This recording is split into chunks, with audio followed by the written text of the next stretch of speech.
Hi, I'm Jeff Flaherty with Wise Home Energy. Today we're here in our training center to discuss attic ventilation, specifically the intake part of a balanced ventilation system. Making sure attic ventilation is designed and installed correctly is critical to building durability. So here we are at our mock eave assembly where you can see 4 rafter bays all set up differently. The first bay is empty and is typical of how the home was first constructed. Now luckily code requires higher insulation levels now, so this bay shows a new build style wind wash baffle. This baffle stops most wind and guides the air up over the baffle. Now this third bay shows our better retrofit baffle install. We install the baffle and stuff fiberglass underneath the baffle. This will again stop most of the air, but the R value is less than ideal as the fiberglass loses R value when it's compressed.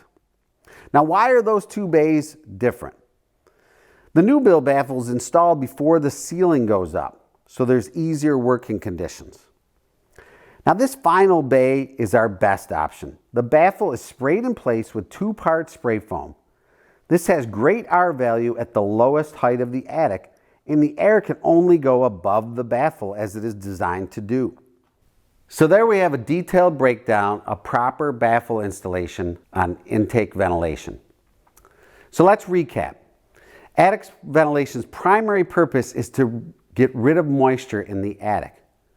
A wind wash baffle is to prevent wind from coming under the baffle and reducing the R value of the insulation. The baffle is designed to have air go over it against the roof deck to wash the roof deck with air. So this is time-consuming, difficult work in a very cramped, dirty spot, but it'll save you thousands on roof deterioration and roof replacement. So my apologies for the length of the video, but sometimes I just have to vent. Thanks for making the wise choice.